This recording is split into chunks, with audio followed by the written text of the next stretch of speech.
When I first agreed to run for president, to serve as president of the Board of Trustees, it was about a year ago. It was well before the coronavirus pandemic.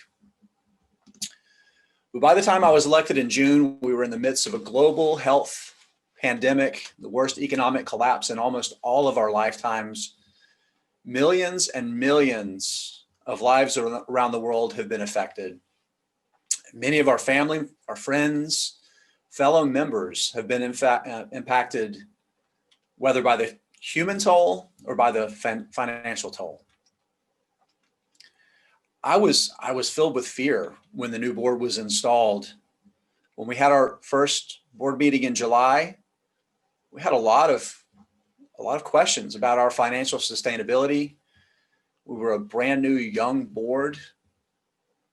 Despite having made progress on our capital campaign over the past couple of years, despite having finished last fiscal year ahead of budget due to your generosity, we didn't know what the future would hold. Between making the hard but correct decision to close our doors until we could meet together safely, and the impact of the recession on many of our members' abilities to meet their financial commitments, I, along with the rest of the board, we were faced with the potential of having to make some really hard decisions if push came to shove. But then something really amazing happened. All of you happened. Under Reverend Nika's leadership, through the hard work and skill of our staff and an absolute army of volunteers, we recreated our spiritual home right here on Zoom and through other online tools. We built a new way of worshiping together, using technology to keep connected and to continue our spiritual practices. Our hunger for the nourishment that Chalice provides led you all to meet this moment. It wasn't just in rebuilding how we worship and connect. Our financials honestly haven't been this strong in years. There's a lot of combinations that are responsible for that. And the biggest is that most of you have been able to continue your financial support. Some of you have been able to actually increase your giving. This has gone a long way towards helping keep our financial momentum moving in the right direction. Now, I want to say, for those of you who have struggled financially during this pandemic and not being able to meet your pledge, rest easy, dear hearts. What you are giving us in this moment is enough. You are loved, and we feel your love for Chalice. I also want to shine a light on our treasurer and the finance committee for the actions that they took earlier this year to make sure we had the financial resources to protect Chalice from economic disaster. Now, all of this is just a prelude to a simple statement. I am more grateful to all of you than I can put into words. I'm also grateful for all of you. But what is gratitude? What really is it? Most definitions say it's just the state or quality of being thankful, readiness to show appreciation. But for me, I think that's a shallow definition. I don't think it goes far enough. And as a Unitarian Universalist, if I want to make gratitude part of my daily spiritual practice, there has to be more. I'll use Thanksgiving as a good example. If ever there was a year to go back to the roots of the harvest festivals that are as old as agriculture itself, 2020 is certainly it. The reality is food production has become a commodity business dominated by large companies and manufacturing. Now, in and of itself, that's not a bad thing. We can't all be farmers. But the farm is faceless and nameless now. Brands and logos developed in corporate marketing departments are wallpapered over the workers who do the work, most of whom continue to live hand to mouth, despite our thank yous and calling them essential workers. We say they're essential, we name them, and we recognize this. We feel gratitude in our hearts. It's a start, but it's not enough. Moreover, I have to admit with shame, my gratitude isn't just for them, for the work they do. At times I find myself grateful that I'm not one of them. I don't wake up wondering if I'll be able to pay my rents or have a sore throat and immediately fear that I may have caught COVID-19 from one of the hundreds of customers I came into contact with over the past week. Let me tell you that admission is painful and it's shameful because it borders on othering some of the most important people in modern society that I take for granted every day.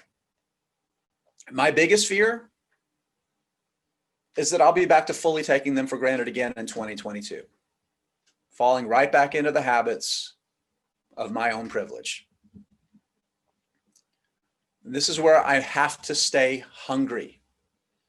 Every 4 years, there's an election, and we are told by people of every political persuasion and every pundit, it's the most important election in decades, if not ever.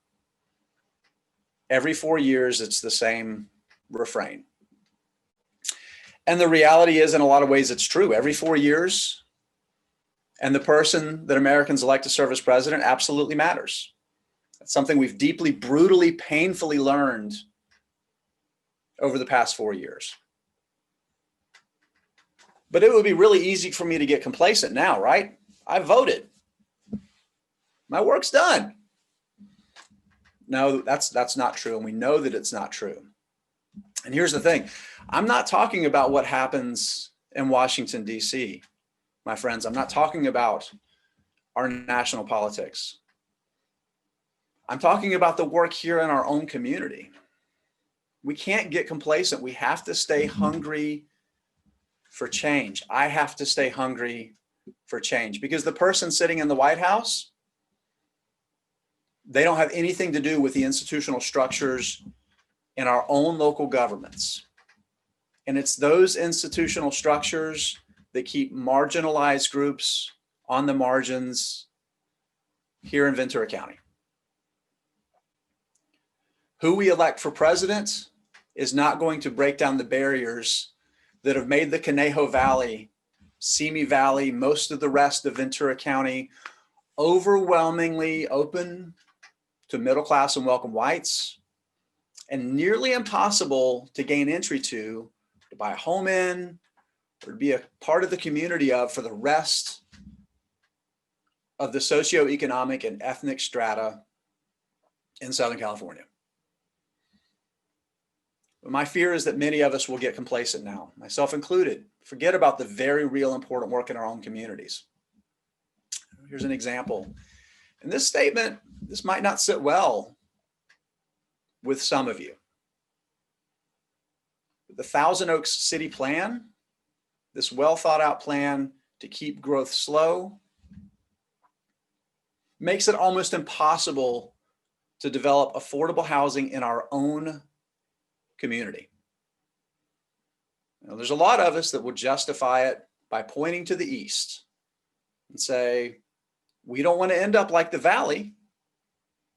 You know, the Valley, where many of our essential workers live because they can't afford to live here, but they can't find work where they live.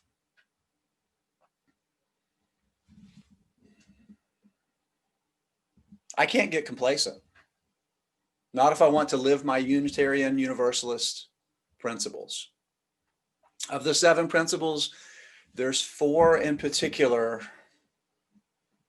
that I think really stand out in this regard. Our first principle, the inherent worth and dignity of every person. Our second principle of justice, equity, and compassion in human relations. Our 6th principle, the goal of world community with peace, liberty, and justice for all. And finally, our 7th principle, especially respect for the interdependent web of all existence of which we are a part.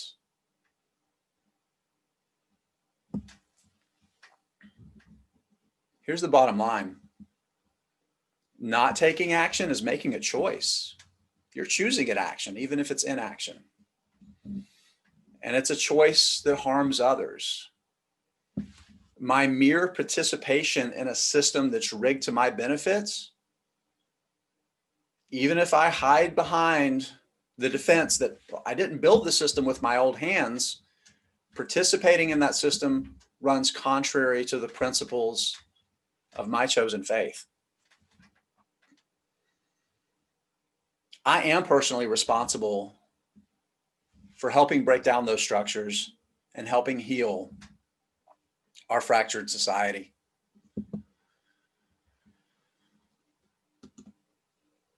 Before the service, I noticed Dick Elsley's background has our mission that we have written in large letters on the wall to our sanctuary.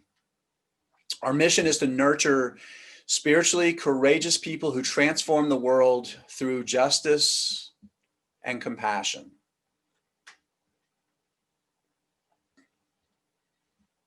But I need to be more. I think we need to be more. I can't just nurture spiritually courageous people who transform the world through justice and compassion. I have to be a spiritually courageous person who transforms the world through justice and compassion. I have to be spiritually courageous. I have to take action. Now, I know my son will grow up to see humanity as one people, no matter the color of anyone's skin, their gender, the gender of who they love. All of you will help foster that as part of his religious family. I don't just want that for my son. I don't just want that for all of our children. I want that for every child in our community. Even maybe especially the ones that never step foot in Chalice, either in person or virtually. And I know if I use my privilege to break down the very structures that are the source of that privilege, then that day will come.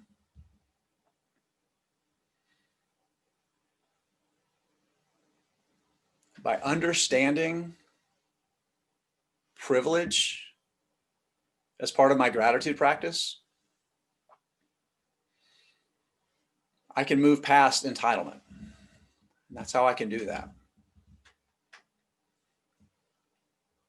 The thing is that day, that one day, when I know that the children in our community won't face the biases and the structures that keep so many people marginalized, that day isn't tomorrow. It's also not on January 20th, on Inauguration Day. It won't be 4 years after that. Friends, the work will continue. Chances are we're going to pass it to our children and our children's children unfinished.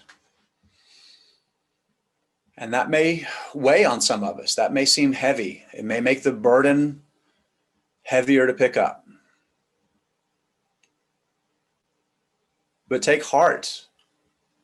Take heart, my friends. In these closing words from Winston Churchill, I can take heart.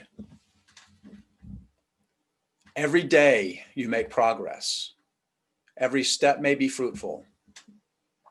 Yet there will stretch out before you an ever lengthening, ever ascending, ever improving path. You know you will never get to the end of the journey. But this, so far from discouraging, only adds to the joy and the glory of the climb. I'd like to close with some words from someone that's probably a little unusual to hear a quote from on Sunday mornings. That's Warren Buffett, the billionaire investor, who's also a founding member of the Giving Pledge, through which hundreds of the world's wealthiest people have pledged to give away more than $2 trillion of their wealth. Someone is sitting in the shade today because someone planted a tree a long time ago. It's a simple quote, but it has depth. It's not just a reminder to be grateful that someone planted a tree. It's not just a reminder that great things take time and can start very, very small. But I think it's also a reminder to plant some trees for others. Let us be the people who do the planting.